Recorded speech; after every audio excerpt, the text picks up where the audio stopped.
across the room you'll see that we have an interpretation of Babe Ruth. Babe Ruth had a summer residence here in Greenwood Lake for many, many years.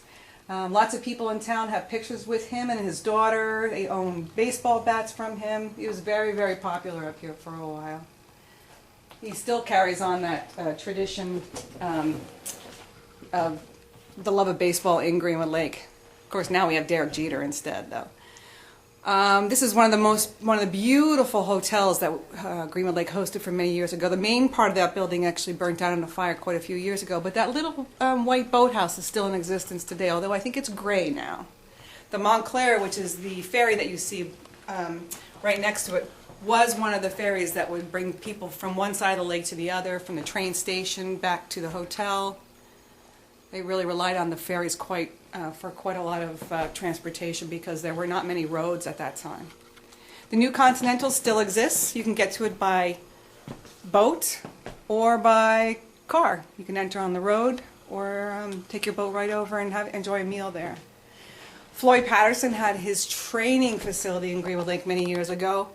A very successful boxer, and Lou Savarese is also a Greenwood Lake resident, is a much more current champion boxer as well. And you'll see that little panel right there is actually our artist's home. She lives right on the lake, not too far from here. And if you follow this around and see the sailboats, you can see what I think is probably the most iconic part of the mural that really encaptures Ping's style of brushstroke and color. Beautiful.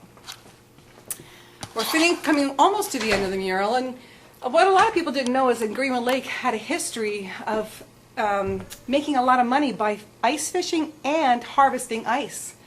They would chop up huge chunks of the lake and hold them in spring houses and ice houses and then send them down to the cities all year long as they could. And of course, there's lots of small buildings in Greenwood Lake that still exist.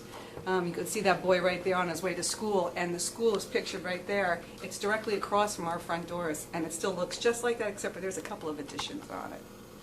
Okay, and the beautiful girl at the end shows again, the turn of the century history of Greenwood Lake.